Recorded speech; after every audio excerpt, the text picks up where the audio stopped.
Ano ha? Susuko ka na? Hindi ako susuko, Master.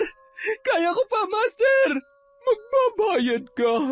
Pagbabayaran mo ang lahat ng ito. Tandaan mo yan. Dadanasin mo ng 7 beses ang sakit na ibinigay mo sa apo ko hanggang sa namuhod ka sa akin at magmakaawa. Baliw! Magtawag kayo ng gwardya! May matandang baliw dito na nanakit sa akin! Dalihan niyo! Sinusumpa ko, Apo. Pagbabayarin natin sila ng mahal. Lalong-lalo ng animal na Felix na yon. Magbabayad siya. Paglalaruan ko siya at pahihirapan ko siya ng gusto hanggang sa gumapang siya sa lupa. Taon 2008, Mindanao. Mula sa ikalimang palapag ng isang abandonadong gusali, nakapiring na bumababa sa hagdanan ang 8 binata. Ito ang unang araw ng kanilang initiation rites sa sinalihang kapatiran. Silang 8 ay mga estudyante ng isang pribadong universidad. Baon ang pag-asang maipapasa ang mga pagsubok, nasasabik sila habang hawak ang balikat ng isa't isa. Dahan-dahan silang bumaba hanggang sa marating ang isang silid.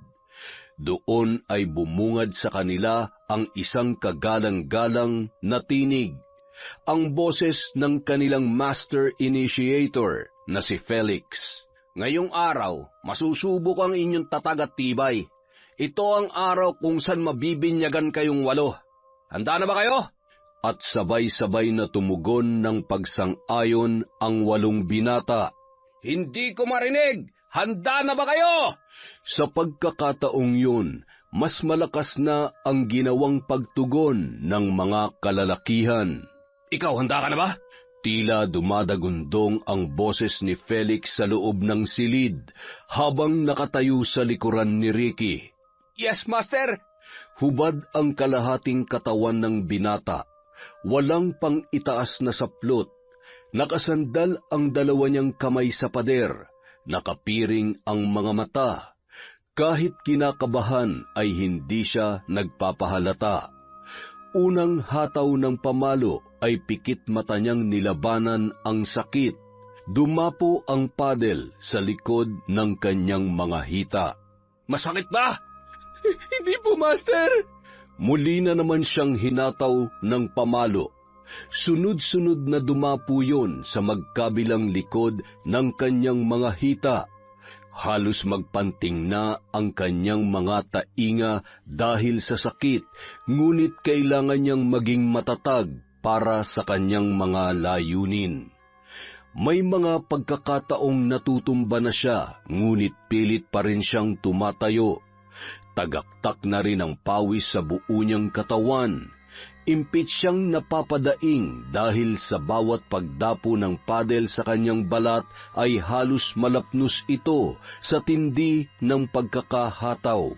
Nang matapos ang initiation nila nung araw na yun, pagod at tila lantang gulay ang buong katawan ni Ricky. Nais man niyang lumiban muna sa pagpasok kinabukasan, ngunit hindi maaari dahil yon ang patakaran sa kanilang sasalihang kapatiran sa loob ng universidad. Pagkalipas ng 3 araw, nagtungo sa boarding house niya ang kanyang lola Martina. Inilihim niya sa matanda ang tungkol sa sinalihang fraternity. Si Lola Martina ang nagpalaki sa kanya dahil ang kanyang ina ay nangibang bansa para matustusan ang kanyang pag-aaral. Kumusta ka naman dito, Apo? Ayos naman po ako, Lola. May napakinggan kasi ako kahapon sa balita. Mayroon na naman daw isang estudyanteng namatay dahil sa hazing ng mga fraternity na yan. Ay, ewan ko ba sa mga kabataan ngayon? Alam naman nila kung gaano kahirap ang pagdadaanan sa pagsali sa mga ganyan ay nagpipilit pa rin. Ano ba ang makukuha nila? Makakakuha sila ng pribilehiyo, Lola. Magiging sikat sa university. Astig sila sa tingin ng mga kababaihan. Tapos, oras na mga ilangan sila ng tulong ay may malalapitan sila. Sa madaling salita, malaking tulong po ang kapatiran, Lola. Ay, basta, hindi talaga ako kumbinsido sa kababawan ng mga dahilan na yan. Bakit kailangan pasakitan ang sarili para sa katanyagan? Buhay nila yon, Lola. Bahala sila. Bakit panay tanggol ka, ha? Ikaw ba'y isa sa kanila, Ricky? Sus, si Lola talaga. Masyadong ma-issue. Kumain na nga kayo dyan. Bibili lang po ako ng ulam. Sinundan ng tingin ng matanda ang papalabas niyang apo. Naging mausisa ang kanyang mga titig sa buong katawan nito. Saglit na naningkit ang kanyang mga mata nang mapadako ang tingin niya sa kung paano naglalakad ang binata. Kahit nakasuot ng pantalon si Ricky ay tila ba may kung ano siyang nararamdamang kakaiba sa aura ng kanyang apo. Tila ba matamlay ang binata, maging ang paglakad noon ay parang pilit lang na binubuhay. Mabait na bata si Ricky, maraming pangarap sa buhay. Isa na roon ay ang makaahon sila sa kahirapan. Kahit isang OFW ang ina nito, nakakapagpadala ng pera para sa mga pangangailangan niya. Hindi naman nalilingid dito kung gaano nagpapakahirap sa ibang bansa ang DH niyang ina. At para matulungan ang nanay niyang makapagpahinga na rito sa Pilipinas, kailangan niyang makatapos ng pag-aaral, nang sa ganun ay makakuha ng magandang trabaho. Mahal na mahal ni Lola Martina ang kanyang apo. Nag-iisang apo niya lang kasi si Ricky. Hindi na nag-asawa ang ina nito matapos na iwanan ng kanyang ama para sa ibang babae. Apo, bukas pa ako uuwi sa baryo natin. Magpahinga ka na muna at ako na ang bahala sa mga labahin mo. Talaga po, Lola? Aba, ang galing naman. Ano bang nakain nyo? Ba't dito kayo magpapalipas ng gabi, ha, Lola? Siyempre, namimiss kita. Batang ito, ikaw ba? Hindi mo ba namimiss ang lola mo? Siyempre po, namimiss ko kayo. Halika po kayo dito. Payakap nga po. Ay, ang apo ko, binata na talaga. Sa susunod niyan ay mag-aasawa ka na. Wala pa nga po akong girlfriend. Asawa na agad ang iniisip nyo. Pero huwag kayong mag-alala. Magka-girlfriend man ako o asawa man yan, hindi kayo mapapalitan sa puso ko. Kayong first love ko. Totoo ba yan? Oo naman po. Pero tama na tong drama natin la. Maglalaba ka pa, di ba? Baka hindi ka na makapagkusot na maayos. Naiiyak ka na, oh. Ay, nakuloko ka talagang bata ka. Akin na nga yung mga labahin mo. Saka yung pantalon na suot mo, isasabay ko na. Sige na, palitan mo na yan. Matapos maisampay ng matanda ang mga damit ni Ricky ay sinilip niya yon. Mahimbing na natutulog ang binata sa maliit nitong kama habang nakadapa. Ang suot niyang cotton na shorts ay nahawi pa itaas, kaya nalantad sa matanda ang likod ng kanyang hita. Nagkukulay talong yun. Malapad na ang itinakbo ng kulay ubi nitong balat, kaya napatakip na lamang ng bibig si Lola Martina. Alam niyang ang mga pasang yun ay natamo ng kanyang apo galing sa pamamalo. Kung gayon, tama ang kanyang kutob. May itinatago nga si Ricky sa kanya. Nagpasya si Lola Martina na hindi na lamang uusisain pa ang apo tungkol doon. Bago siya umalis ay hinawakan niya na mahigpit ang kamay ng binata. Ricky, apo, kung ano man ang mga plano mo, sana'y matupad ng walang anumang malaking sagabal. Lagi kaming nakasuporta at nakaalalay sa iyo. Tandaan mo yan. Patnubayan ka nawa ng Panginoong Diyos. Sa pagkarinig ni Ricky sa mga sinabi ng kanyang lola, ay parang may humaplos sa kaibuturan ng kanyang puso. Tila nakukonsensya siya dahil sa paglilihim niya doon. Ngunit kailangang gawin niya yon upang hindi na mag-alala pa ang matanda para sa kanya. Malaki ang tiwalang malalampasan niya ang lahat ng mga pagsubok na ibibigay sa kanila, at oras na maging ganap na siyang miyembro sa sinalihang fraternity, marami ng pribilehiyo ang kanyang makukuha. Isa na doon ang magkaroon ng mga kapit sa malalaking tao sa industriya. Sa pagpapatuloy ng kanilang initiation rites, lalong tumitindi ang mga ginagawa sa kanila. Naroong habang nagre-recite sila ay biglang susuntukin ang kanilang mga braso. Kapag nagpo-push up sila ay may mga nakasakay sa kanilang likuran. Kung minsan pa ay tinutuhod ang likod ng kanilang hita. Ang lahat ng yun ay kinaya ni Ricky. Patuloy siyang sumasabak sa mga hamon ng kanyang mga magiging kabrad. Nasa 20 katao ang humahatol sa kanya, at ang pinanghahawakan ni Ricky ay ang pag-asang makakaya niya ang lahat dahil karapat-dapat siyang mapabilang sa naturang kapatiran. Nang inanunsyo ni Felix na malapit na ang kanilang pagtatapos, sabik na sabik si Ricky. Sa wakas ay matutupad na ang matagal niyang pinapangarap. High school pa lamang, buo na ang loob niyang sumali sa isang fraternity. Kaya noong nabigyan ng pagkakataon, hindi na siya nag-atubili pang maging aplikante. Bilang neophyte, hindi biro ang kanyang mga pinagdaanan. Ngunit para sa kanya ay hindi niya yon pinagsisisihan. Isang araw, biglang nakaramdam si Ricky ng pananabik na makita ang kanyang lola Martina. Kaya naman, hindi na siya nag-aksaya ng panahon.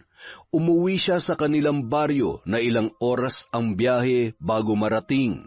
Abay, Ricky, napasugod ka, apo. May kailangan ka ba? Kulang ba ang iniwan kong pera para sa mga pangangailangan mo doon sa syudad? Hindi naman po. Umuwi lang po ako para makita kayo, Lola. Kumusta na po kayo? Ay, heto. Buhay na buhay pa naman. Lola naman eh. Ayos lamang ako, apo. Ikaw, kumusta ka? Okay naman po. Pumasok na muna tayo sa loob, La. May dala akong mga sahog para sa pansit. Ipagluto nyo naman po ako. Namimiss ko na po kasi yung luto nyo eh. Matapos maghapunan, hindi maipaliwanag ni Ricky ang lumukob na pangungulila sa kanyang dibdib. Pinuntahan niya si Lola Martina na nakaharap sa kanyang mga hugasin. Niyakap niya yon ng mahigpit na mahigpit mula sa kanyang likuran. Naglalambing na naman ang apo ko, ah. May hihingin ka ba kay Lola, ha? Wala pong kapalitang yakap ko, La. Gusto ko lang pong magpasalamat. Kasi lagi kang nandyan para sa akin. Kahit 20 anyos na ako, binibaby niyo pa rin ako. Kaya maraming salamat po, Lola, ha? Bakit ganyan ka magsalita? Mag-aasawa ka na ba, ha? Si Lola naman, ho. Seryoso po ako. At gusto ko lang sabihin na mahal ko po kayo, Lola. Salamat po sa pag-aaruga sa akin. Kahit pasaway ako minsan. Mahal na mahal din kita, apo.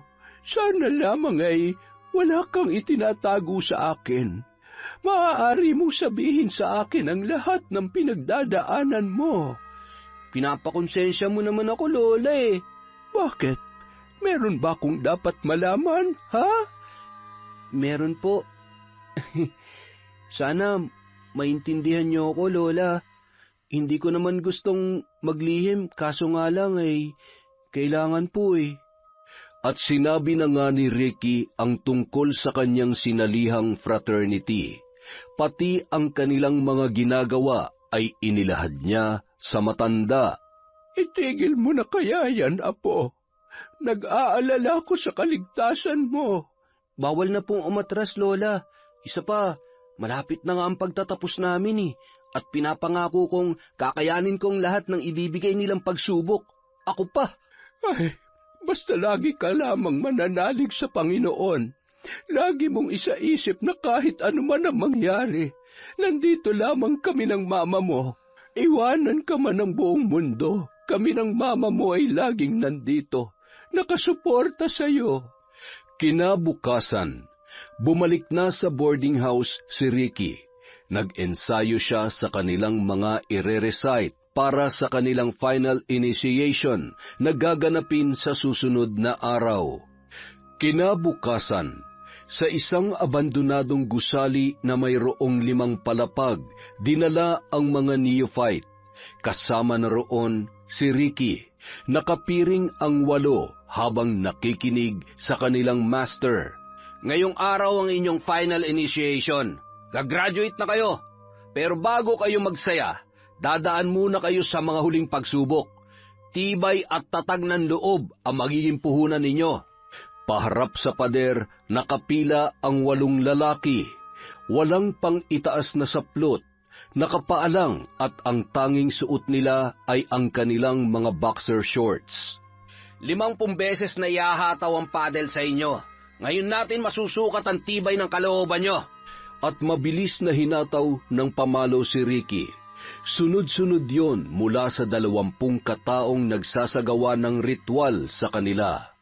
Pakiramdam ni Ricky ay tila sasabog na ang kanyang katawan dahil sa bawat paghataw ay katumbas ang 100% lakas.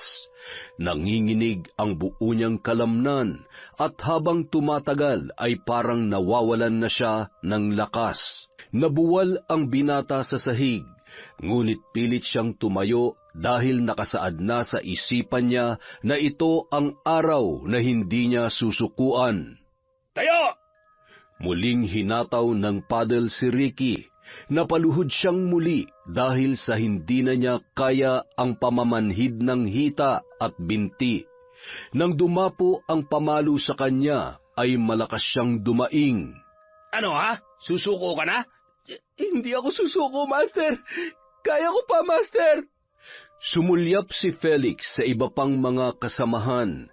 Sumenya siyang muling ihataw ang pamalo kay Ricky. Sa puntong yun, nanginginig na ang buong katawan ng binata. Ngunit tiniis niya ang mga pasakit hanggang sa natapos ang 50 beses na pagpalo sa likod ng kanyang hita. Matapos yon ay humahangos na napasandal si Ricky. Ilang sandali pa ay dinala na naman sila sa kabilang silid. Doon ay pinaupo siya habang nakatali ang mga kamay. Pinasubo sa kanya ang isang imbudo.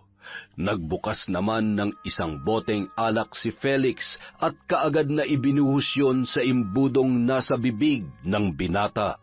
Dahil sa hindi niya yon inaasahan, ilang beses siyang napaubo habang pilit na nilalagok ang alak. Doon na siya nakaramdam ng paninikip ng dibdib, nahihilo at naduduwal. Napansin naman ng mga kasamahan ni Felix ang nangyayari sa binata.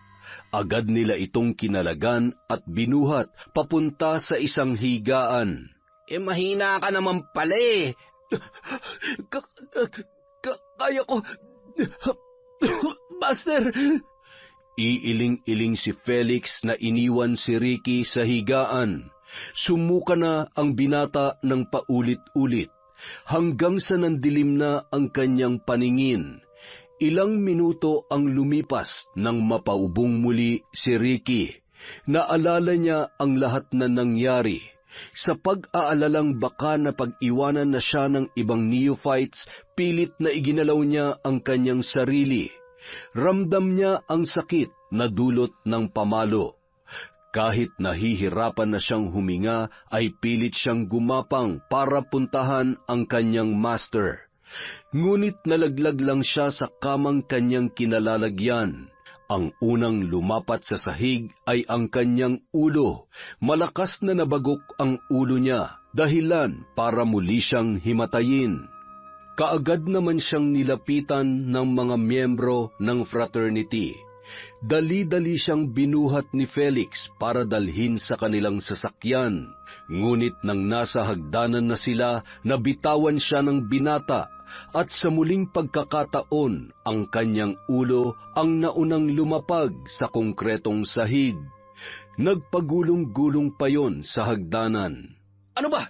Tulungan niyo ako! Ano pang tinitingin-tingin niyo dyan? Mabilis namang tumalima ang mga kasamahan ni Felix. Pinagtulungan nilang buhatin ang lupaypay na katawan ni Ricky. Isinakay sa kanilang sasakyan at pinaharurot yon papunta sa ospital. Nagtutulakan pa sila kung sino ang maghahatid kay Ricky dahil bawal na may makaalam na sila ang may kagagawan noon sa binata.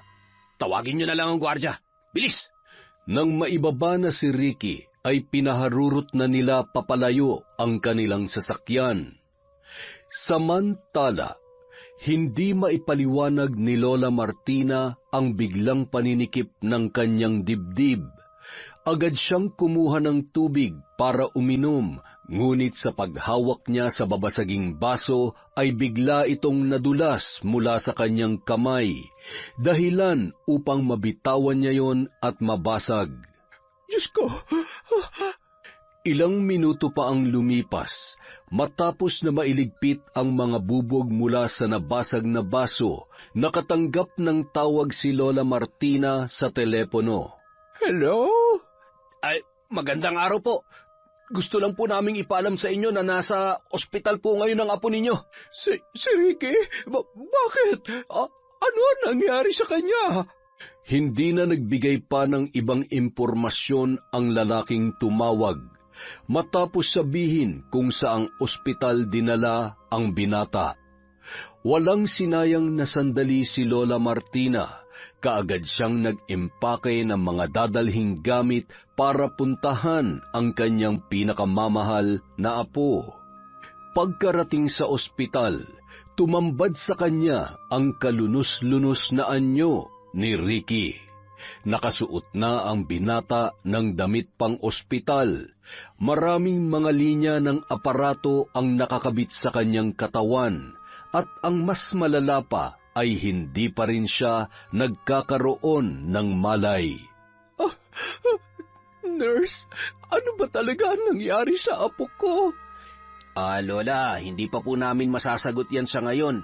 Hinihintay pa kasi ang resulta sa mga test na isinagawa sa kanya. Ay, Diyos ko! Ang apo ko! Sino nagdala sa kanya dito? Hinatid lang po siya ng isang sasakyan, kaso hindi na namin nakilala kung sino ang mga kasama niya. Pero base sa gwardyang nakakita, mga lalaki raw po ang naghatid sa kanya dito. Malamang mga kasapi sila ng fraternity na sinalihan ng apo ko. Mukhang biktima nga po ng hazing ang apo niyo, Lola, base sa mga pasa sa likod ng hita niya. Napahagulhol na lamang si Lola Martina dahil sa sinapit ng kanyang apo. Lihim niya ring sinisisi ang kanyang sarili dahil sa wala siyang ginawa noong malaman niyang isang aplikante na ng kapatiran si Ricky. Sobrang nag-alala naman ang ina ni Ricky na si Mary Ann nang malaman ang nangyari sa kanyang anak. Kaya nagdesisyon siyang umuwi ng Pilipinas para personal na maasikaso at maalagaan ang binata. Maraming mga araw ang inilagi ni Ricky sa ospital. Habang tumatagal siya roon ay mas lalong lumalaki ang kanilang bayarin. Lumapit naman ang ina ni Ricky sa mga kakilala at nagpatulong upang masampahan ng kaso ang mga taong sangkot sa panghihazing sa kanyang anak. Ilang araw pa ang lumipas, pwede nang iuwi sa bahay si Ricky. Sa tulong ng lokal na pamahalaan, nailabas si Ricky sa ospital na walang babayaran. Sa loob ng kanilang bakuran, nakaupo sa wheelchair ang binata. Malayo ang tingin at wala sa sarili. Anak, hindi titigil si Mama hanggat hindi natin nakukuha ang hustisya. Pangako yan, anak. Hinaplos-haplos ni Mary Ann ang ulo ng kanyang anak, ngunit tila hindi siya naririnig nito. Ayon naman sa mga doktor, may parte sa utak ng binata ang napinsala dahil sa paulit-ulit na pagkabagok ng kanyang ulo. Kaya hindi na sila nakikilala pa ni Ricky. Hindi na rin ito nakakapagsalita at naging baldado na ang kanyang katawan. Ang mga kamay ni Ricky ay nangingisay-ngisay at tumutulo lang ang kanyang laway. Hindi nakakalakad o nakakatayo dahil sa maraming ugat nito ang naging paralisado. Tanging ang wheelchair na lamang ang nagsisilbi niyang mga paa. Ang dating masayahin at mabait na binata ay biglang naging parang lantang gulay dahil sa mga natamo nitong pinsala. Hanggang isang araw, taas noong nagpunta si Felix sa kanilang bahay, nag-aalok siya ng 100,000 piso para iurong na ang demanda laban sa mga taong sangkot sa hazing. Hindi ko tatanggapin yan. Hindi mapapalitan ng salapi ang buhay na ninakaw niyo sa anak ko. Madam, hindi po ito suhol. Tulong po namin ito para kay Ricky. Malaking halaga na rin itong dala ko. Tsak na magagamit niyo po ito para sa patuloy na pagpapagamot niyo sa kanya. Pues, nagkakamali ka makukuha mong pananahimik namin dahil lamang sa pera niyo. Ipagpapatuloy ko ang kaso laban sa inyo. Kung ganon, maghihintay pa rin po ako ng ilang oras. Baka po sakaling magbago pa ang desisyon ninyo. Ang lakas naman ng loob mong pumunta rito para tapalan kami ng salapi. Hustisya ang hanap namin at sisiguruhin kung makukulungan lahat ng sangkot sa pag-hazing sa apo ko. Makakaalis ka na. Iginagalang ko po ang desisyon ninyo, pero gusto ko lang din pong ipaalam na ang perang ito'y mapupunta sa may hawak ng batas dahil sa pagtanggi ninyo. Umalis ka na. Ayoko na marinig pa ang mga walang kwenta mong sasabihin. Sa korte na lamang tayo magkita. Yun ay kung aabot pa tayo sa korteng sinasabi ninyo. Hindi mo kami madadaan sa pananakot. Layas! Lumayas ka! Walang hiya! Nanginginig sa galit ang mag-ina habang tinatanaw si Felix papasok sa kanyang sasakyan. Yayakap ka rin sa rehas. Oras na may panalo namin ang kaso. Sana nga lamang ay hindi magbulag-bulagan ang batas, Marian. Maimpluwensyang tao pa naman ang makakalaban natin. Ilang buwan din ang ginugol nina Lola Martina at Marian upang mapatunayan at makasuhan ang ilang mga personalidad na sangkot sa nangyari kay Ricky. Ngunit bigo silang makuha ang hustisyang pinakahihintay. Ayon sa nakalap nilang mga impormasyon, pinagtatakpan umano ng otoridad ang mga miyembro ng fraternity. Dahil may koneksyon ang leader nilang si Felix sa mga mataas na opisyal. Nay, masyadong mailap ang hustisya para sa atin. Ngayon ko lang napatunayang ang batas ay para lamang sa mayayaman at makapangyarihan, hindi sa katulad nating mahihirap. Hayaan mo, anak. Pasasaan ba't makakaganti rin tayo sa kanila? Hindi man pabor sa atin ang batas ng tao. May paglalagyan naman sila sa batas ng dilim. Anong ibig niyo sabihin, Nay? Sandali, hindi ko yata gusto yung tumatakbo sa isip ninyo. Wala na akong iba pang alam na paraan para makuha natin ang hustisya para sa aking apo, maliban dito.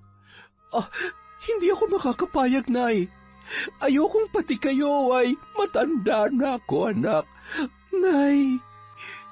Hindi alam ni Mary Ann kung papaano makukumbinsi ang ina na wag nang ipagpatuloy pa ang nais niyang gawin. Ayaw niyang mapahamak si Lola Martina, pero parang may nagsasabi sa kanyang kailangan nilang makuha ang hustisya para sa kanyang anak sa pamamagitan noon, dahil wala silang kalaban-laban sa mga taong may hawak ng batas. Isang araw, nagpunta si Lola Martina sa universidad na pinapasukan ni Ricky. Matyaga siyang nagmatsyag at naghintay ng pagkakataong makasalubong ang lalaking nagngangalang Felix. Hindi na siya mahihirapang kilalanin yon dahil minsan niya na itong nakita nung pumunta ang binata sa kanilang bahay. Nagpakawala ang matanda nang makahulugang pagngisi nang matanaw niya ang lalaki. Mag-isang naglalakad si Felix at pasipul-sipul pa. Wala na siyang sinayang na sandali at kaagad na sinalubong yon. Kumusta, binata? Uy, kayo yung lola ni Ricky, di po ba? Ba't kayo nandito? Ikaw talaga ang sadya ko. Bakit lola? Anong kailangan niyo sa akin? Hulaan ko. Nagbago ng isip niyo tungkol dun sa perang tinanggihan niyo, ano? Gusto ko lang malaman kung paano niyo kinawawa ang apo ko. Sa anong paraan niyo siya pinahirapan? Alam niyo, lola, may oath of silence kaming sinusunod sa organisasyon. Kaya hindi ko masasagot yung mga katanungan niyo. Ganun ba? Hindi nga siya nakatikim kahit kurot mula sa akin. Tapos kayo, nawala namang ambag sa buhay niya. Ganun na lamang siyang pinasakitan. Para lang po sa kaalaman niyo, ha? Kusang nag-apply ang apo niyo dahil gusto niya mapabilang sa organisasyon namin. Hindi namin siya pinilit o kinaladkad. Alam niyang pwede mangyari sa kanya. Malas lang talaga siya dahil hindi niya natapos ang proseso. 8 sila, pero tanging siya lang ang nag-collapse. Alam niyo kung bakit? Dahil mahina ang loob niya. Walang ibang dapat na sisihin kundi siya, hindi kami, o ang kahit na sino man. Kasalanan niya kung bakit siya nagkaganon. Siya ang sisihin niyo. Naintindihan niyo? Dahil sa galit, hindi napigilan ni Lola Martina ang kanyang sarili. Bigla niyang itinaas ang kanyang kamay at lumagapak ang kanyang palad sa pisngi ni Felix. Pasalamat kayo't hindi ako pumapatol sa matanda. Ay, hindi pala. Pasalamat kayo dahil maraming nakatingin sa atin. Kung nagkataong tayo lang dalawa, baka hindi na kayo makauwi ng buhay. Walang hiya ka. Alis na ako. Tabi nga dyan. Akmang aalis na ang binata nang hablutin ni Lola Martina ang kanyang suot na polo. Ano ba? Baka gusto niyong magtawag pa ako ng gwardya at ipakaladkad kayo palabas. Magpabayad ka. Pagbabayaran mong lahat ng ito. Tandaan mo yan. Dadanasin mo ng 7 beses ang sakit na ibinigay mo sa apo ko hanggang sa lumuhod ka sa akin at magmakaawa. Baliw. Gwardya! Magtawag ka kayo ng gwardya! May matandang baliw dito na nanakit sa akin! Dalihan niyo! Hindi na pinatapos pa ni Lola Martina sa pagdadrama ang binata. Binitiwan niya na ang polo nito, ngunit siniguro niyang may nakuha siya mula rito. Nakangisi siyang lumabas ng unibersidad habang nakapaloob sa nakakuyom niyang palad ang isang bagay na gagamitin niya sa kanyang paghihiganti. Ricky, apo, sa wakas, makakaganti na rin tayo. Sa mundong ginagalawan nila, sila ang batas, sila ang nasusunod. Subalit sa batas ko, ako ang magbibigay parusa at sa akin sila luluhod. Punong-puno ng determinasyon ang kabuuang anyo ng matanda. Samantala, pagsapit ng gabi, sa loob ng sariling silid ay seryosong pinagmamasdan ni Lola Martina ang kanyang mga kagamitan sa pambabarang. Matagal niya nang ginagawa yun, lalo na sa tuwing may matinding pinagdadaanang problema, ang pambabarang lang ang nakakatulong sa kanya. May iilang nakakaalam ng kanyang sikreto, mga malalapit niyang kaibigan na kung minsan ay binabayaran siya para magbigay ng parusa sa mga taong nakakaalitan ng mga yon. Hindi biro ang kanyang gawain dahil konting pagkakamali lang, tiyak na buhay niya ang magiging kapalit. Pero magkaganon pa man ay handa siyang harapin ang kahit sinong albularyo na makikialam sa kanya. Sa bawat barang na ipinapataw ni Lola Martina, ang kapalit ay pagkalagas ng kanyang ngipin. Ang mga yun ang siyang nagiging kabayaran, at sa puntong ito, ang iaalay niya naman ay ang kanyang paningin. Hindi bali ng mabulag basta maiganti lang niya ang kanyang pinakamamahal na apo. Nagsimula nang magtirik ang matanda ng isang kulay itim na kandila at pinagitnaan ng 4 na kulay puti. Akmang sisindihan niya na yon nang biglang may kumatok sa kanyang pintuan. Nay, pwede po ba tayo mag-usap? Bukas na, anak. May ginagawa ako. Alam kong may pinagkakaabalahan kayo at alam ko kung ano yan. Anak naman, pagbigyan mo na ako. Ayaw mo bang maparusahan ng maysa? Buksan niyo muna tong pinto, Nay. Naiinis man ay nilukuban muna ni Lola Martina ang kanyang mga gamit ng itim na kumot bago pinagbuksan ang kanyang anak. Ano ang pag-uusapan natin? Nay, may ibang paraan pa para makuha natin ang hustisya. Huwag naman sa ganito. Hindi niyo ba alam na kasalanan yan? Hindi ba kayo natatakot sa Diyos? Mary Ann, pinagbigyan na kita dati nung iniwan ka ng asawa mo para sumama sa ibang babae. Ayaw mong barangin ko siya, hindi ba? Ayaw mo siyang masaktan dahil kasama niya ang... Tama na, Nay. Hindi na natin may babalik pa ang nakaraan. Yun na nga. Kaya sana naman ay huwag mo na akong pakialaman ngayon. Hindi mo ba nakikita? Para ito kay Ricky, sa anak mo. Buhay pa si Ricky, Nay. Pasasaan ba't lalabas din ang katotohanan tungkol sa nangyari sa kanya? Mary Ann naman, huwag kang magbulag-bulagan. Pera ang sagot para makuha natin ang sinasabi mong hustisya. Wala tayo nun. Wala tayong salapi na ipantatapal sa mga mukha ng mga walang hiyang yon. Pero Nay, alam kong may kakibat itong gagawin ninyo. Paano na lamang ako? Paano na kami ni Ricky pag may nangyaring masama sa inyo? Walang masamang mangyayari sa akin. Mabubulag lamang ako. Ano? Paningin niyo magiging kapalit sa gagawin niyo, Nay? Sige na, puntahan mo na ang anak mo. Walang nagawa si Mary Ann para awatin ang kanyang ina nang pinagsaraduhan na siya nito ng pintuan. Talagang buo na ang desisyon ng matanda. Dahan-dahan na lamang siyang bumalik sa silid ni Ricky. Nang masilayan ni Mary Ann ang kanyang inak, ay napaiyak na lamang ang babae. Marahil tama nga ang kanyang nanay. Buhay nga si Ricky, ngunit pinatay na ng mga taong yun ang pag-asang matupad pa ang kanyang mga pangarap. Handa naman siyang pagsilbihan ang kanyang pinakamamahal na anak.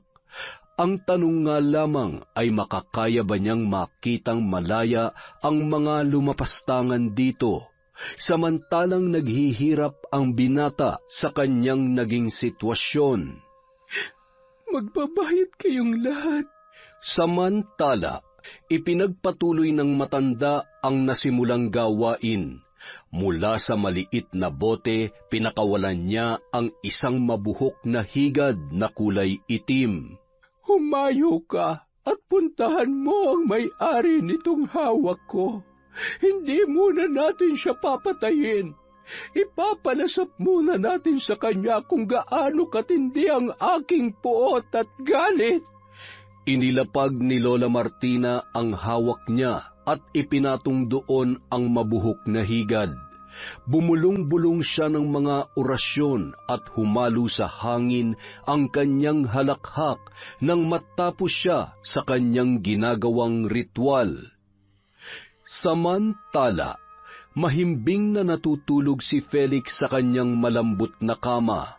Malakas kong humilik ang binata na umaabot hanggang sa labas ng kanyang kwarto.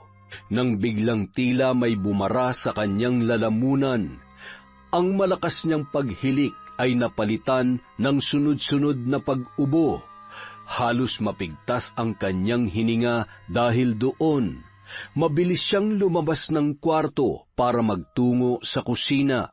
Nagmamadali siyang kumuha ng baso upang lagyan ng tubig mula sa kanilang water dispenser. Nakailang lagok pa siya bago humupa ang pangangati ng kanyang lalamunan. Lintik na ubo to ah. Muli siyang bumalik sa kanyang kwarto para sumampa sa kanyang kama. Pataob niyang ibinaon ang sarili doon. Ilang sandali pa, muli na naman siyang inihit ng pag-ubo. Walang hiya. Ano ba to nangyayari sa akin?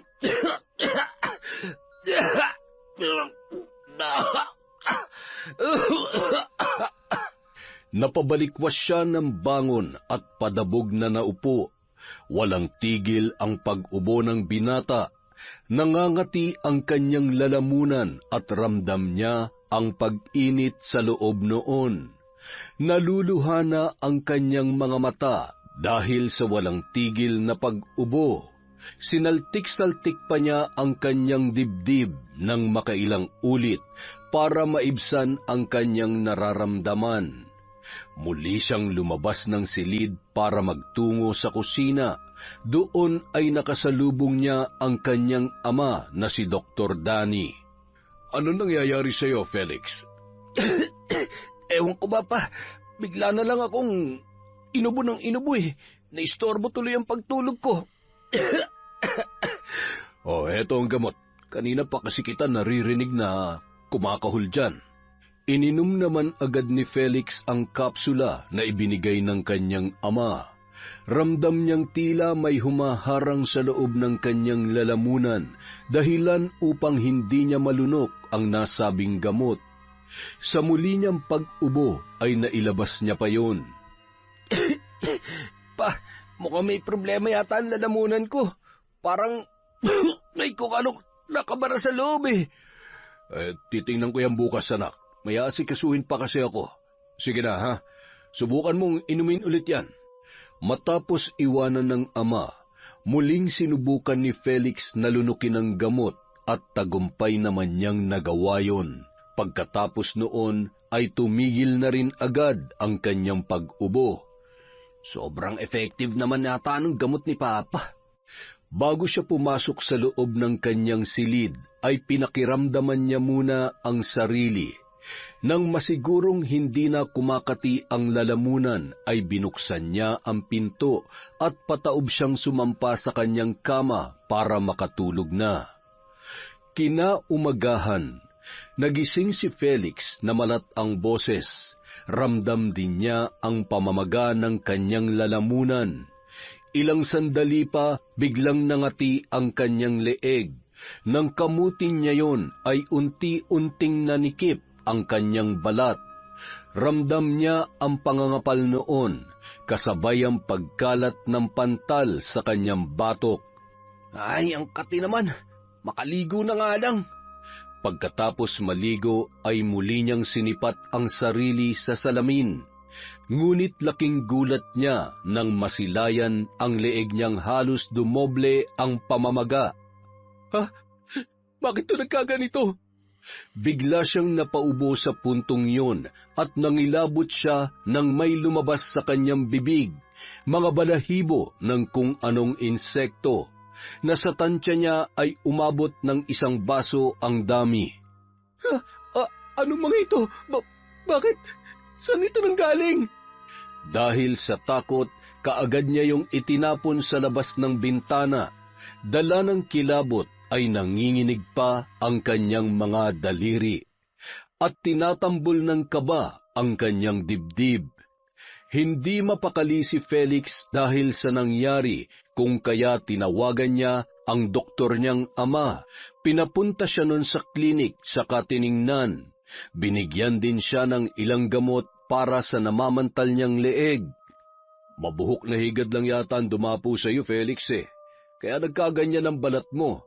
Mga buhok ka mo ng insekto nakita mo, di ba? Ganun talaga kadami, pa. Imposible naman yata. Lumabas pa mula sa bibig ko. Baka namamalikmata ka lang. Anong namamalikmata? Kitang-kita ko. Ang linaw-linaw pa. Sige na, Felix. Marami pa akong asikasuhin. Mag-usap na lang tayo mamaya sa bahay, ha? Ano pa nga ba magagawa ako?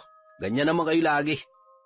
Simula nang magkaisip, namulat na si Felix na laging nakasentro ang atensyon ng kanyang mga magulang sa kani-kanilang mga trabaho.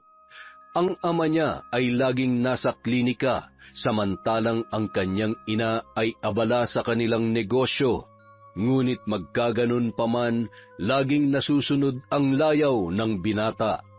Pinalaki siya sa pera, kaya lahat ng bagay na gustuhin niya ay agad niyang nakukuha at nababayaran. Ngunit sadyang may isang bagay ang hindi nila kayang ibigay sa kanya, sapat na panahon para sa kanilang anak. Makalipas ang 3 araw, nawala ang pamamantal sa leeg ni Felix. Akala niya ay tuluyan na yung gumaling. Subalit laking gulat niya nang mapansin ang unti-unting pagkawala ng kanyang boses. Idagdag pa ang literal na pangangati ng kanyang lalamunan. Nais niya mang magpakonsulta sa ama, ngunit pinigilan niya na lamang ang kanyang sarili. Lagi na lang itong nagmamadali kung siya na ang kausap. Mabuti pa ang ibang pasyente, inaasikaso noon ng mabuti. Kaya naman, uminom na lamang siya ng gamot para sa allergy. Ngunit tila mas lumala pa ang karamdaman niya dahil sa mga yon, sapagkat sa bawat pag-inom niya, parang dumodoble pa ang pangangati at paninikip ng kanyang lalamunan. Ay, buwisit naman buhay to! Hanggang isang araw, paggising ni Felix, maginhawa na ang kanyang pakiramdam. Nawala na ang sakit sa kanyang lalamunan. Inulit-ulit niya pa ang paglunok ng laway para siguraduhin na wala na nga siyang nararamdamang kakaiba. Napangiti na lamang siya nang makontento sa kanyang ginagawa. Nakaugalian na ni Felix ang pagharap sa salamin matapos maligo. Kampante siyang nakatayo habang malapad ang ngiting nakarehistro sa kanyang muka. Subalit biglang nanlaki ang kanyang mga mata nang makita ang isang bukol sa kanyang leeg. Malaki na yon na maikukumpara sa bola ng tenis. Ha? Ano to? Goiter? Kay lalaki kong tao, may tumumong goiter sa leeg ko. Pero bakit bigla na lang lumaki ng ganito? Ano to? Magic? Hinawakan niya ang bukol at pinisil-pisil. Matigas yun na parabang siksik na siksik sa laman. Wala naman siyang nararamdaman na kahit anong sakit. Naudlot tuloy ang lakad niya nung araw na yon. Nahihiya siyang lumabas at magpakita sa mga tao dahil sa bukol niyang bigla na lamang sumulpot sa kanyang leeg. Kaya naman, nagkulong na lamang siya sa loob ng kanyang silid buong maghapon. Kinagabihan, bilang sumikdol ang paninikip sa bukol ni Felix, hindi niya maipaliwanag ang nararamdaman dahil para na siyang sinasakal. Pumipintig-pintig pa ang pagkirot noon na parabang naghahakot ng nana. Dahil sa tindi ng nararamdaman, napahawak na lamang siya sa kanyang leeg habang dumaraing. Nanginginig ang buo niyang kalamnan dahil sa rumaragasang kirot sa kanyang bukol. Pawisan na rin siya habang nakasalampak sa sahig. Pakiramdam niya ay papanawan na siya ng ulirat nung mga oras na yon. Makalipas ang ilang oras ng pasakit, kumalma na ang pagkirot ng kanyang bukol. Nakahinga na rin siya ng maluwag hanggang sa dahan-dahan na siyang tinawag ng antok. Kinabukasan, paggising ng binata ay sumasakit ang buo niyang katawan na parabang galing sa napakatinding pagod. Matamlay siyang bumangon habang kinakapa-kapa ang kanyang leeg. Laking pagtataka niya nang nawala na ang kanyang bukol. Saan napunta yun? Wala na. Nawala na. Para masiguro na nawala na nga ang bukol, halos takbuhin na ni Felix ang salamin. Napatalon pa siya sa tuwa nang makitang wala na yun sa kanyang leeg. Lumunok pa siya ng paulit-ulit para tiyakin kung may kakaiba ba sa kanyang lalamunan. Ayos! Nawala na nga! Samantala, nahihilam sa mga luha ang mata ni Lola Martina habang pinagmamasdan si Ricky. Abala ang kamay niya sa pagpunas sa mga tumutulong laway ng kanyang apo. Si Sinusumpa ko, Apo, pagbabayarin natin sila ng mahal. Lalong-lalo ng animal na Felix na yon. Magbabayad siya. Paglalaruan ko siya at pahihirapan ko siya ng husto hanggang sa gumapang siya sa lupa. Ang walang kamalay-malay na si Ricky ay wala pa rin sa kanyang sarili. Walang naririnig, hindi makapagsalita. Malayo ang tingin na animoy wala ng buhay ang paligid. Isang gabi, habang mahimbing na natutulog si Felix, dinalaw siya ng isang pamilyar na imahe sa kanyang panaginip. Papatayin kita, Felix! Mariin siyang sinakal ni Lola Martina. Ang matatalas nitong kuko ay bumabaon sa kanyang lalamunan, at sa isang iglap lang ay biglang nag-iba ang anyo ng matanda. Nagkaroon ng mga butlig ang buong muka noon. Naging kulay itim ang mga ngipin nitong nakalabas dahil sa ginagawang pagngisi. Nanlilisik ang mapupulang mata ng matanda at bigla itong nagkaroon ng isang pares na sungay. Ibabaon kita sa impyerno! Biglang napasinghap ang binata at tuluyan ng nagising. Matindi ang pagkabog ng kanyang dibdib bago ay bumalikwas ng bangon. Hingal na hingal, butil-butil ang pawis na naglalandas sa kanyang noo pababa sa kanyang leeg. Buti naman bangungot lang, pero parang totoong-totoo. Nang sumunod na gabi, ibang eksena naman ang kanyang nakita sa kanyang panaginip. Nasa ilalim umano siya ng hukay, nakahiga sa loob ng isang kahoy na kabaong, at ang harapang tumatabon ay salamin. Nais niyang sumigaw, ngunit walang lumalabas na boses sa kanyang bibig, hanggang sa unti-unti na siyang tinatabunan ng lupa ng kung sino. Habang patuloy ang paglapag ng mga lupa sa ibabaw ng kabaong, unti-unti ring naninikip ang kanyang dibdib, hanggang sa hindi na siya makahinga.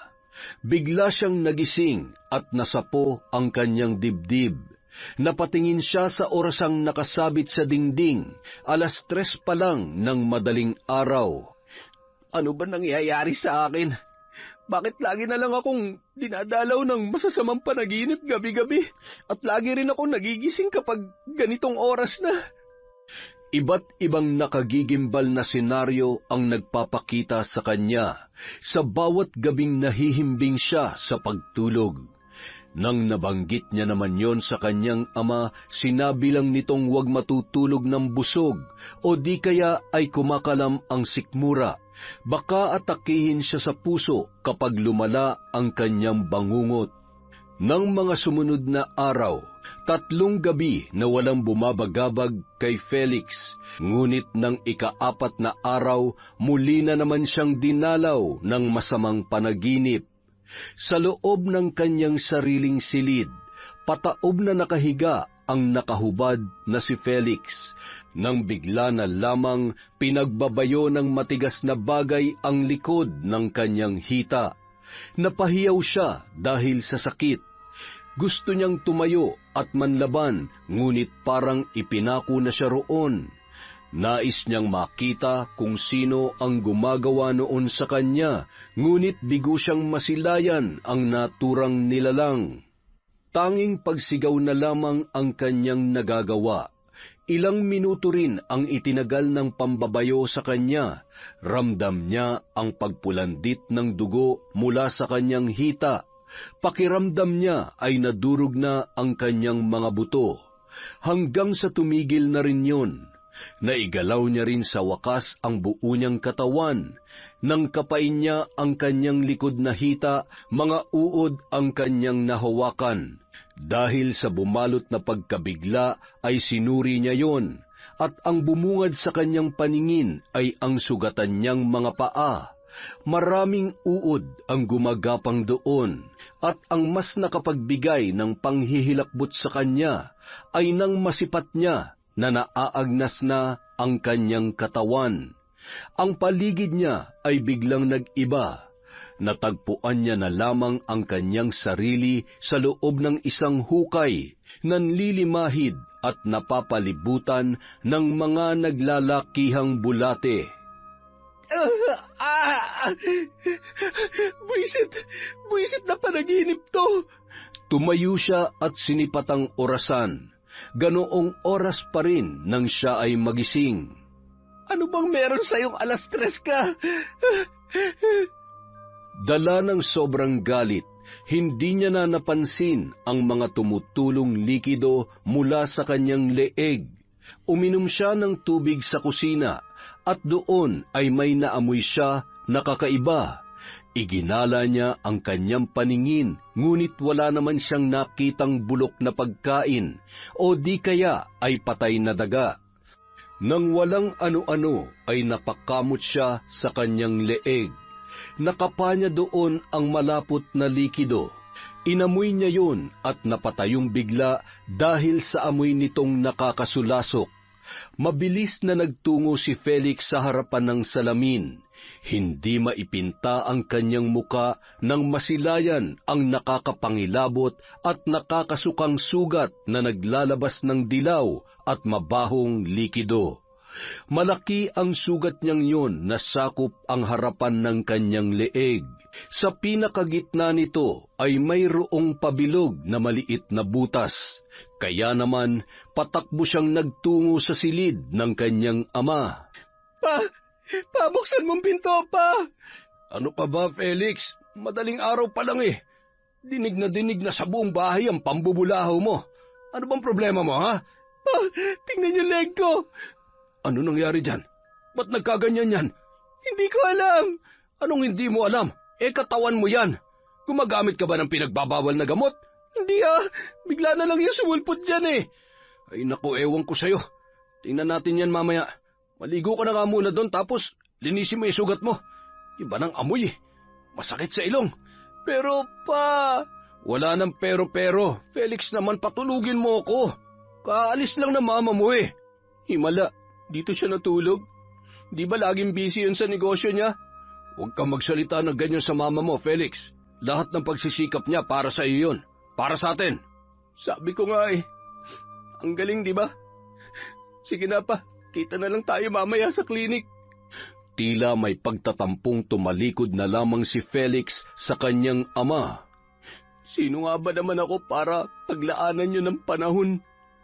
8:00 ng umaga, dumating si Felix sa klinika ng kanyang tatay. Nayayamot siya habang nakaupo sa labas at hinihintay kung kailan siya tatawagin. Ganito naman palagi ang kanyang sitwasyon. Laging inuuna ng kanyang ama ang ibang mga pasyente.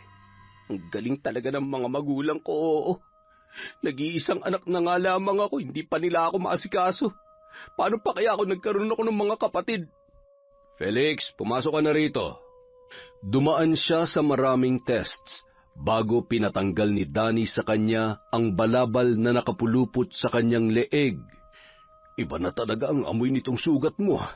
Saan mo ba ito nakuha, ha? Anong una nangyari dito? Bakit lumaki to ng ganito? Hindi ko nga alam pa. Anong hindi mo alam? Anong una mo naramdaman? Sumakit ba? Nangangati? Nagkabukol ba o nagkaroon ng maliit na sugat hanggang sa kumalat? Ang natatandaan ko, lagi akong nauubo tapos makati pa. Nangangati. Baka allergy tapos nagka-impeksyon ng sugat sa kinamot mo kaya lumaki ng ganito. At may nabuong bukol dito mismo sa leg ko. Malaking bukol yun. Kaso, bigla na lang nawala eh. Huwag mo nga akong pinaglololoko, Felix. May bukol bang nawawala lang ng isang iglap? Ano yun, magic? Tapatin mo nga ako. Gumagamit ka ba ng droga? Pa, bakit pa ayaw niyo maniwala sa akin? Nagsasabi ako ng totoo. Hoy, Felix, lahat ng kapalpakan mo dyan sa paghihising mo, ginagawan ko ng paraan. Lahat ng mga sabit mo ako naglilinis. Oras na malaman kong nalulung ka sa iligal na droga, ako mismo magpapakulong sa'yo. Wala nga akong bisyo pa. Tigilan niyo nga ako. Bakit mahirap na hirap kayong paniwalaan ako? Anak niyo ako pa. Anak nga kita. Tungkulin kong ilayo ka sa kapahamakan. Yan naman pala eh. Dapat gawin niyo lahat na makakaya niyo para mawala tong bisit na sugat ko. Doktor kayo, di ba? Bago kita bigyan ng kung ano-anong gamot, kailangan muna natin malaman ang resulta ng lab mo. Sa lahat ng test na isinagawa kay Felix, walang makita si Danny na kahit anong makapagpapaliwanag sa lumalalang sugat ng kanyang anak. Sa bawat araw na dumaraan, mas lalo lamang lumalala at lumalalim ang butas na nasa gitna ng malaki niyang sugat. Ang mga balat sa gilid nito ay tila naagnas na at namamagapa ng husto. Ang kirot na kanyang nararamdaman ay patindi ng patindi sa bawat oras na lumilipas. Hindi ko na alam kung anong gagawin ko dyan, Felix. Kailangan nating humanap ng paraan para gumaling ka. Pa, doktor kayo. Akala ko ba kaya niyo akong pagalingin? Paano natin malulunasan yan? Negative lahat ng test na ginawa namin sa'yo. Pati nga kaibigan kong Dermay, nilapitan na natin pero wala talaga. Aray, ang sakit. Hindi ko may paliwanag ang kirot at hapdi na nanunuot sa ilalim ng sugat ko. Lalo pang nadagdagan ang paghihirap ni Felix nang marinig niyang nagtatalo ang kanyang mga magulang dahil sa kanyang kalagayan. Pagod ako sa trabaho tapos pag-uwi ko dito, problema pa rin ang kakaharapin ko. May sakit si Felix, hindi mo ba nakikita? Kailangan mo siyang asikasuhin. Doktor ka naman, di ba? Anong silbi ng propesyon mo kung hindi mo masusolusyonan ang problema ng anak mo? Chin, huwag mong ibahin ang usapan. Ang issue dito, ang sakit ni Felix. Bakit? Hindi ba related sa sakit niya ang pagiging doktor mo? Gamutin mo siya. Diyan ka naman magaling, di ba? Ang tulungan ng mga nangangailangan. Tumahimik ka, Chin. Baka saan pa mapunta tong pagtatalo natin? Pwes, huwag mo akong idamay dyan kung ayaw mo ng gulo. Tumahimik ka na sabi. Baka marinig ka ng anak mo. Nag-uunahan sa pagtulo ang mga luha ni Felix nang marinig ang sinabi ng kanyang ina. Kahit kailan, hindi niya naramdaman ang pagmamahal nito. Laging pabulyaw kung siya ay kausapin. Pakiramdam niya galit ito sa kanya. Ni hindi siya nito magawang ipagluto nung siya ay bata pa. Lagi lamang yung nakaasa sa mga katulong. Kahit noong elementary at high school siya, mga kasambahay lang lagi ang dumadalo sa mga meeting, maging sa kanilang family day. Kailanman ay hindi niya naramdaman ang presensya ng kanyang ina bilang magulang, na handang umalalay sa kanya sa hirap man o ginhawa. Isang araw, habang nililinisan ni Felix ang sugat niyang kumikirot, nakatanggap siya ng text mula sa isang kaibigan. Gusto raw nitong tumulong para malaman kung bakit nagkakaganoon ang kanyang leeg. Ayon dito, isang albularyo daw ang makakatulong sa kanya. Dahil baka pinaglalaruan siya ng mga elemento, lamang lupa o di naman kaya ay taong may taglay na lihim na karunungan. At dahil hindi naniniwala si Felix sa mga ganong bagay, tinawanan lamang niya ang kanyang kaibigan. Nang minsang pumunta siya sa klinik ng kanyang ama, namataan niya ang isang matandang lalaki, na titig sa leeg niyang may benda. Hindi ba't ikaw yung anak ni Doc Danny? Anong nangyari dyan sa leeg mo? Nagkasugat po, tapos kumalat na sa buong leeg ko. Baka po, diabetic lang siguro po ako. Baka? Ibig sabihin ay hindi ka sigurado? Alam mo, iho, may mga bagay na hindi saklaw ng medisina. Kung ako sa'yo, magpatingin ka sa isang albularyo. Albularyo? Aba, pangalawang tao na kayo nagsabi sa akin yan pero hindi po kasi ako naniniwala sa mga ganyan. Maraming mga bagay ang hindi na ipapaliwanag ng siyensya, pero nalulunasan naming mga albularyo. Albularyo po kayo? Oo, at kaya kong alamin kung ano o sino ang pinagmulan ng karamdaman mong yan. Yun ay kung bukas sa loob mong magpatingin sa akin. Salamat na lang po, pero magaling na doktor si Papa. Hindi namin kailangan ng kung sino mang manggagamot. Walang problema kung yan ang pasya mo. Pero baka sakaling magbago ang isip mo, hanapin mo na lamang ako sa address na ito. Iniabot ng matanda ang kapirasong papel kay Felix na tinanggap naman niya bago siya nito iniwan. Albularyo, albularyo. Alam ko naman pera lang din ang habol nyo. Doon kayo nabubuhay. Sa panluloko ng ibang tao. Mabilis na itinapon ni Felix ang papel sa basurahang nasa gilid ng pintuan. Habang lumalalim ang gabi, sumisidhi ang pagkirot sa lieg ng binata. Napapadaing siya, napapaiyak sa tuwing umaatake ang hapdi at kirot noon. Idagdag pa ang nararamdaman niyang tila kinakalikot ng husto ang maliit na butas na nasa gitna ng kanyang sugatang leeg. Kahit namimilipit sa sakit, pinagmasdan niya pa rin ang kanyang leeg gamit ang kanyang hawak na salamin. Dahil doon, nagtayuan ang kanyang mga balahibo. Nasilayan niya ang pagbulwak ng malinaw-linaw na likido mula sa maliit na butas na yun. Umalingasaw pa ang napakasangsang na amoy noon. Kahit nanginginig, pilit na kinuha ni Felix ang malinis na puting tela at ipinahid sa lumalabas na likido. Tiniis niya ang hapdi sa nalalapatan nitong sugat. Nang suriin niyang mabuti ang puting tela, napansin niya ang maliliit na balahibo na humalo sa pinahid na likido. Pinong-pinong mga balahibo? Sumagi sa isip niya ang mga naisukang balahibo noon, at doon niya napagtanto na magkatulad nga ang mga yon. Biglang kumabog ang kanyang dibdib. Naguguluhan ang kanyang isip kung bakit may lumalabas na pinong balahibo mula sa loob ng kanyang katawan. Binagabag siya ng tagpong yon buong magdamag, napuyat siya at mas lalo ng hina pagsapit ng umaga. Felix, dun ka nga sa kwarto mo. Nasusuka na ako sa amoy mo, ha? Nakakadiri. Ma, pwede niyo bang linisin ang sugat ko? Ha? Ano ka? Sinuswerte? Hindi mo ba alam, malas para sa isang negosyante ang paghawak sa mga bagay na naghahatid ng mga negatibong enerhiya. Doon ka sa tatay mo. Naglalambing lang naman ako, ma. Saka ngayon lang naman ako humingi ng pabor sa inyo. Tigilan mo nga ako. Sige na, ma. Para ngayon lang naman eh. Hindi ka ba nakakaintindi? O gusto mong ipaintindi ko sa'yo? Mamalasin ako pag hinawakan kita dahil amoy nabubulok ka na. Bakit, ma? Nun bang mabango pa ako at malusog? Ni minsan ba nahawakan niyo ako? Hindi rin naman, di ba? Hindi niyo nga ako nakikita eh.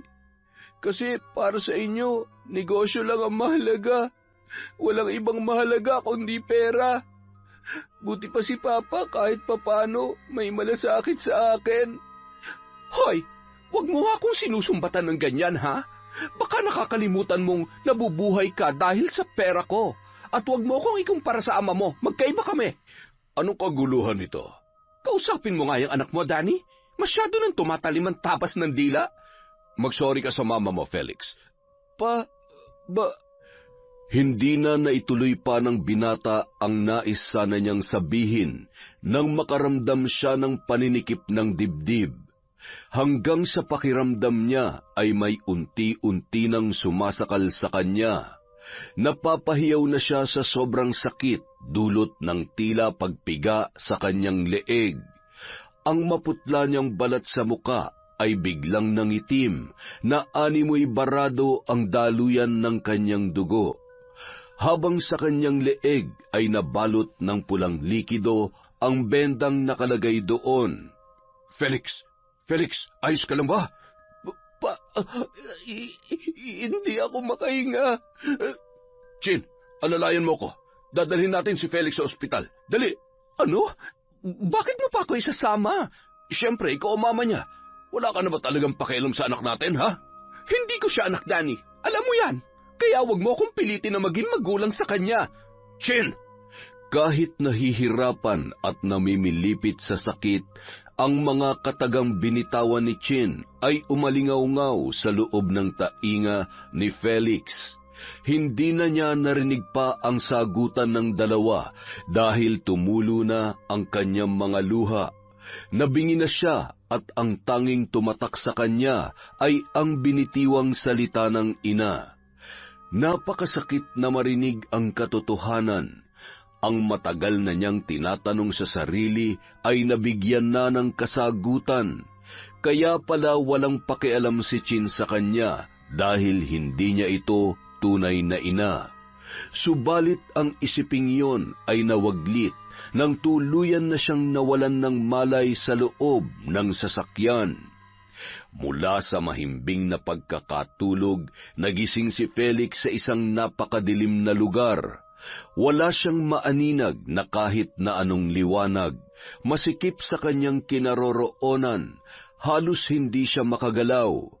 Hanggang sa biglang nagbukas ang kahon na kanyang kinalalagyan at tumambad sa kanyang harapan ang isang malaking salamin na nakalutang sa ere.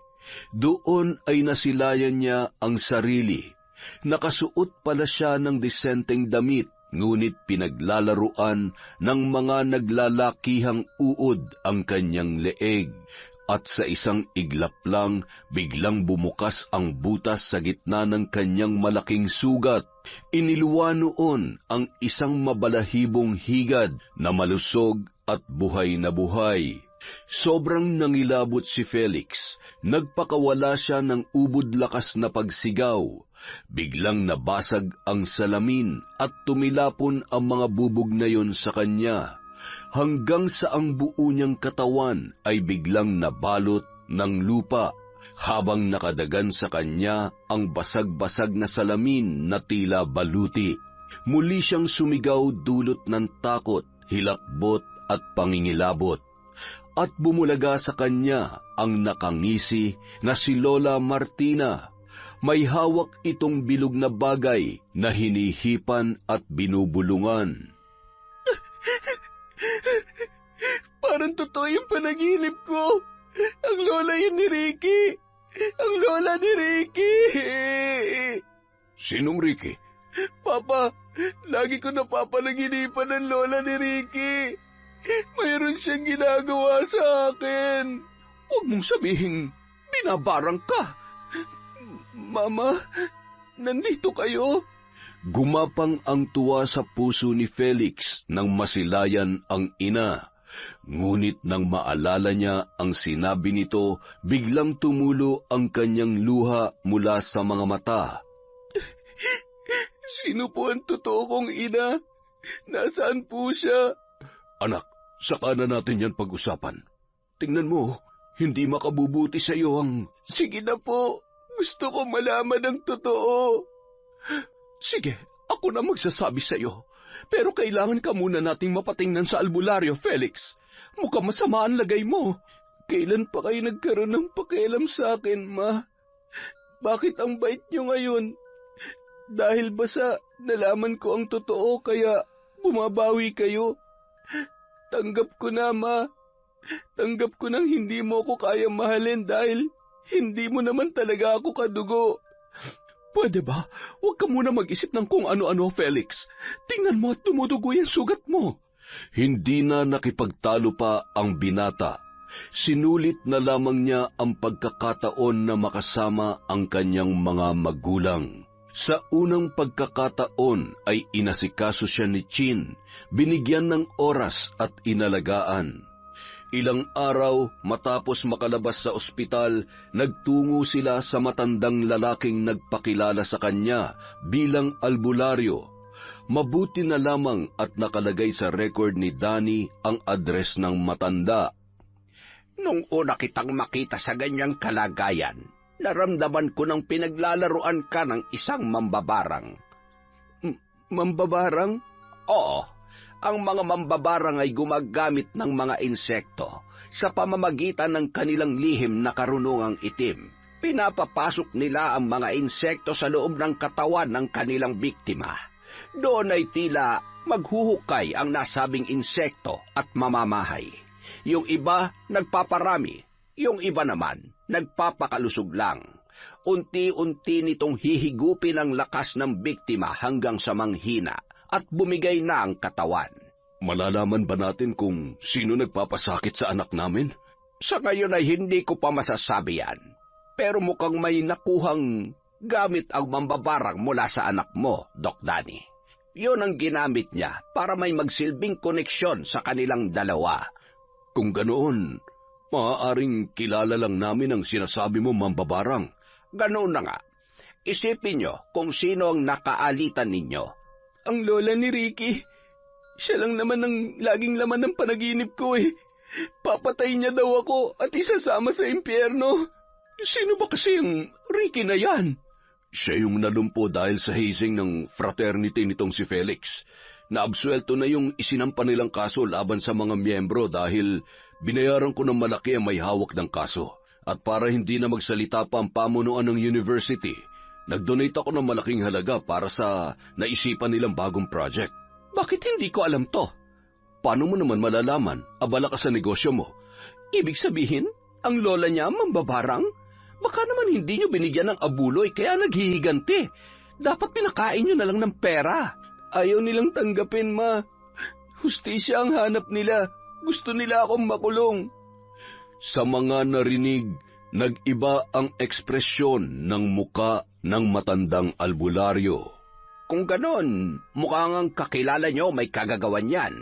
Ang payo ko lang, makiusap kayo sa kanya para itigil na ang ginagawa niya. Humingi kayo ng paumanhin kung maaari. Hindi na nagbigay ng panlunas ang albularyo dahil nagdalawang isip ito kung tutulong ba siya o hindi. Dahil nalaman niya na ang tunay na ugali ng hinahangaan niyang doktor at hindi siya pumapabor doon. Samantala, mula sa nakabukas na bintana natanaw ni Mary Ann ang mamahaling sasakyan. Pumarada yun sa harap ng kanilang bakuran. Tao po! Tao po! May kailangan po ba sila? Dito po ba nakatira si Ricky? Opo, ako po ang nanay niya. Anong kailangan nila? Nandyan po ba ang nanay ninyo? Si Nanay Martina? Bakit ho? Maaari ko po ba siyang makausap? Sige po. Hintayin niyo na lamang po muna. May binili pa kasi sa tindahan. Pumasok ho muna kayo. Iginala ni Danny ang paningin sa loob ng bahay. Maaliwalas naman yun at hindi ka babakasan ng kung anong imahe o nakakatakot na rebulto. Ngunit may isang lumang larawan ang nakaagaw ng kanyang pansin. Kilala mo bang babaeng ito? Ako yan.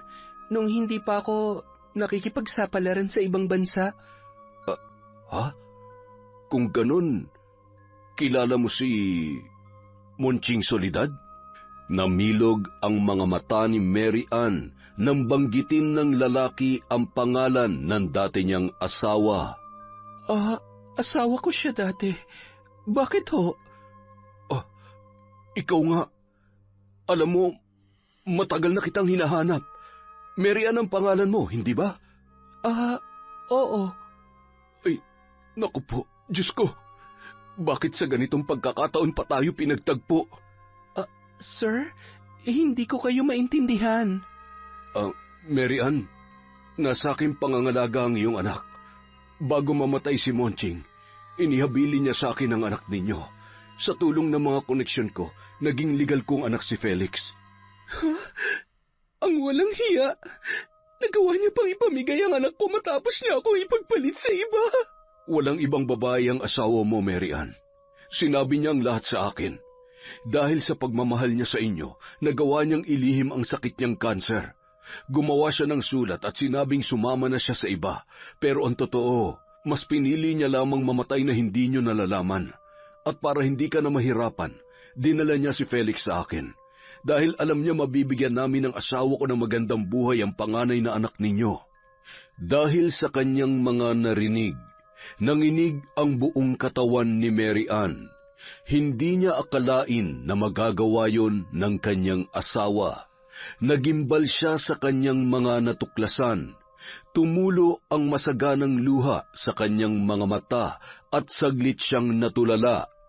Sakto naman ang pagdating ni Lola Martina. Oh, Mary Ann, may bisita pala tayo. Magandang araw po. Ako po ang papa ni Felix. Anong ginagawa mo rito? Naparito po ako hindi para manggulo, kundi para makipagkasundo. Alam kong may nagawang kasalanan ng anak ko sa apo ninyo, pero sana po ay mapatawad niyo na siya. Tawad? Ibinibigay ko lang ang aking kapatawaran sa mga taong sinserong humihingi niyan, sa mga taong karapat-dapat. Kaya nga po, naririto ko sa harapan ninyo para humingi ng tawad. Nagkamali po ang anak ko pero sana'y maintindihan ninyo na parte ng proseso sa kapatiran ng pisikal na pananakit sa kanilang mga aplikante. Nauunawaan ko naman yan. Ang hindi ko lamang maintindihan ay kung bakit pinapanigan pa rin kayo ng batas, gayong mali naman talaga kayo. Wala akong ibang nakikita kundi mga mukha lamang kayong pera. Nakikiusap po ako. Sana'y bigyan niyo ang anak ko ng pagkakataong mabuhay na normal. Bakit? Binigyan niyo ba ng normal na buhay ang aking apo? Ni hindi niyo nga maibigay ang hustisya sa kanya. Kung wala ka nang sasabihin, makakaalis ka na sa pamamahay ko. Samantala, tahimik na nakaupo si Felix sa loob ng kanyang kwarto nang biglang bumukas ang pintuan. Kumusta na ang pakiramdam mo? Eto po, masakit pa rin ang... Alam mo bang mahal na mahal ka ng papa mo? Nung iniwan ka niya kay Danny, wala siyang ibang bukang bibig kundi ang mahalin ka daw namin. Ituring na parang tunay na anak. Kung ganun, ampun niyo lang po pala ako. Hindi rin si Papa ang tunay kong ama. Kaso, hindi ko yun nagawa. Simula kasi nang dumating ka, pakiramdam ko, nawalan na ng atensyon sa akin si Danny. Baby ka pa kasi nun. Mga 1 taon ka pa lamang. Kaya, itinuring kitang kaagaw sa kanya. Nasaan po ang mga tunay kong magulang? Si Monching, yung papa mo, matagal nang namatay. Tapos yung mama mo naman, sa larawan lang namin nakilala. Alam mo nung araw na nagpanik ng husto si Danny dahil sa pagkukulaps mo, nagbanta siyang iiwan daw niya ako oras na may masamang mangyari sa'yo. Doon ko na-realize kung gaano ka kaimportante sa kanya. Kaya naisip kong panahon na rin siguro para baguhin ang pagtrato ko sa'yo. Ano pong ibig niyong sabihin? Babawi ako sa mga panahong hindi kita naalagaan, Felix. Sabay ngumiti ng matamis ang babae at napayakap na lamang ng mahigpit sa kanya si Felix. Hindi niya lubos akalaing darating pala ang araw na magbabago ang kanyang nakagisnang ina. Ikinuwento ni Felix kung gaano siya naiinggit sa mga kababata na laging nakasuporta ang kanilang mga nanay. Kaya sumiklab ang inggit at lihim na galit niya kay Ricky dahil lagi nitong ibinibida ang mapagmahal at maalaga nitong lola. Idagdag pa ang pagsasakripisyo ng ina nitong nagtatrabaho sa ibang bansa. Naging sandalan niya ang kapatiran dahil doon niya nararamdaman na magkaroon ng kakampi, mga kasangga. Mataas din ang tingin niya sa sarili dahil sa pagbibigay galang ng mga miyembro noon sa kanya. Ang fraternity rin ang naging daan para lihim siyang makapambuli sa mga neophytes. Gamit ang padel at dahas ay naipaparanas niya sa mga ito ang kanyang galit sa mundo dahil sa kulang ang pagmamahal na natatanggap niya mula sa kanyang mga magulang. Isa na roon si Ricky. Lihim siyang naiinggit dito kaya sa oras na dumadaan ito sa kanilang initiation, lagi niyang pinagbubuntunan ng galit ang binata sa pamamagitan ng pagpalo at pagpaparanas ng mga pisikal na pananakit. Gusto niyang pasukuin si Ricky, pero sadyang matibay at malakas ang loob nitong matapos ang proseso na dinadaanan para maging ganap na miyembro ng kanilang kapatiran. Sa huling araw ng kanilang initiation, pinahirapan niya si Ricky sa pamamagitan ng pagpapainom dito ng matapang na alak. Alam niyang mahina sa alkohol ang binata, kaya sinagad niya ang pagpapatungga doon. Nang mapansing ng hihina at nahihirapan na si Ricky, nagpakawala siya ng nakakalokong pagngisi, hanggang sa bigla na lang itong nagkulaps at nahulog sa kanilang pinaglagyan. Binuhat niya ang binata at sapilitang dinala sa may hagdanan. Doon ay sadya niya itong binitawan hanggang sa tuluyan ng nahulog sa hagdan. Samantala, sa bahay ni na Mary Ann, patuloy pa rin sa paghingi ng tawad si Danny kay Lola Martina. Wala nang masasakit pa na nakikita ko nga ang apo ko, ngunit hindi man lang namin nakakausap. Buhay nga siya, pero pinatay niyo na ang kinabukasan niya. Saglit na iniwanan ni Lola Martina si Danny at nagtungo sa kwarto ni Ricky. Tulak-tulak ang wheelchair ng binata. Taas noon niyang hinarap si Danny. Tingnan mo ang apo ko. Dahil sa karahasan na sinapit niya, nagkaganito siya. Kaya ko po siyang tulungan. Sa pamamagitan ng mga therapy, may pag-asa pang gumaling ang apo niyo. Nakikiusap po ako sa inyo. Bawiin niyo na ang barang sa anak ko. Parang awa niyo na. Alam mo palang binabarang ko siya. Pwes, gusto kong malaman mong hindi ko uurungan ang lahat ng mga albularyong hihingan mo ng tulong. Magdurusa si Felix sa mga kawalang hiya niya. Papatayin ko siya. Nay, tama na. Huwag kang makialam, Mary Ann. Nay, apo niyo po si Felix. Anak ko siya. Kapatid siya ni Ricky. Kuya siya ni Ricky. Dugot laman ko ang pinapasakitan niyo gamit ang pambabarang. Ano? Ulitin mo nga ang mga sinabi mo. Ikinuwento ni Danny ang lahat sa matanda, kung paano napunta sa kanya si Felix noong ito ay maliit pa, at kung bakit nagawang maglihim ni Monching sa asawa. Hindi totoo yan. Pinapaikot mo lang kami para bawiin ko ang barang na itinanim ko sa loob ng katawan ng anak mo. Totoo po lahat ng sinasabi ko. Alam kong sa mga oras na ito, alam na rin ni Felix na ampun lamang namin siya. Bakit sa ganitong pagkakataon pa tayo nagkakilala, sir? Bakit? Ang tadhana na sigurong gumawa ng paraan para makilala ni Felix ang tunay niyang mga kapamilya. At para malaman mong nasa amin ang isa mo pang anak. Nay, nakikiusap ako. Tigilan mo ng pagpapasakit kay Felix. Wala silang nakuhang sagot buhat kay Lola Martina. Sa pag-alis ni Danny sa kanila ay umaasa siyang positibo ang epekto ng mga natuklasan ng bawat isa. Ikinuwento ni Danny kina Felix at Chin ang mga nangyari. Kapwa natigilan ng dalawa nang malaman ang katotohanan. Ibig sabihin, kapatid ko si Ricky? Oo, anak. At nakakaawa ang kanyang kalagayan. Samantala, nanginginig na pinatay ni Lola Martina ang mga nakasinding kandila sa loob ng kanyang silid. Wala sa sariling napahawak siya sa bagay na kinuha niya noon mula kay Felix.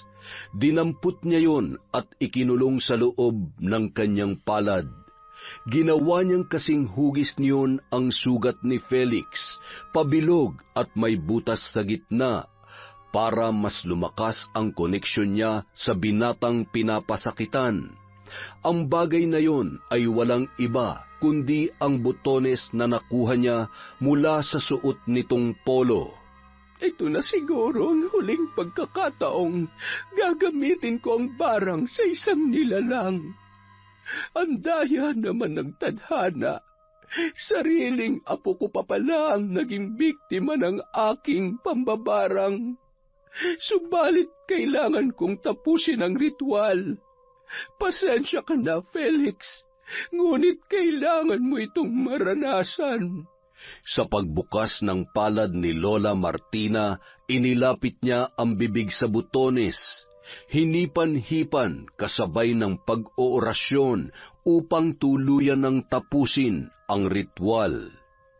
Samantala, ang nagtitiis sa kirot na si Felix ay biglang nakaramdam ng pananakit sa kanyang leeg, parang pinipigayon dahilan ng kanyang paglupasay sa sahig.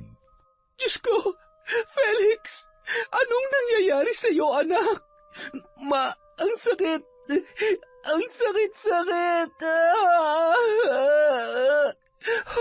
Anong gagawin ko? Diyos ko. Ang bendang nakapalibot sa leeg ng binata ay biglang nabasa, tila binaha ng kung anong likido. Sandali, tatanggalin ko lang ang nakalagay sa leeg mo, anak. Nanlaki ang mga mata ni Chin nang masilayan ang pagbulwak ng manilaw-nilaw na likido mula sa butas ng sugat ni Felix. Halos mapalundag pa siya sa gulat nang biglang lumabas mula doon ang isang mabalahibong higad. Higad! May lumabas na higad sa sugat mo, Felix! Biglang nangisay ang binata. Tumirik ang kanyang mga mata hanggang sa hindi na siya gumagalaw pa. Sa labis na pag-aalala, isinugod ni Chin si Felix sa ospital. Sa isang madilim na lugar, dinala si Felix ng kanyang panaginip. Masikip at halos hindi na siya makahinga. Ngunit biglang bumukas ang kinaroroonan niyang kahon at tumambad sa kanya ang nakangiting si Lola Martina.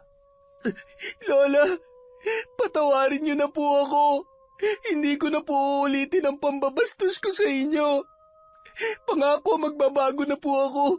Pakiusap, pakawalan niyo na po ako rito. Kailangan ko pa po makabawi kay Ricky, sa kapatid ko. Huwag ka mag-alala. Makakabangon ka dyan, Felix. Bumangon ka. Halika.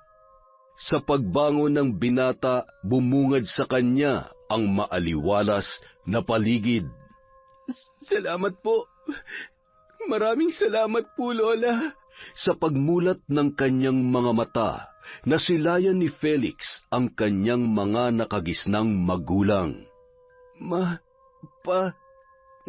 Nagugutom po ako. Felix, salamat naman at nagising ka na. Kumusta ang pakiramdam mo, ha? Maayos na po, Papa. Hindi na ba kumikirot ang leeg mo, anak?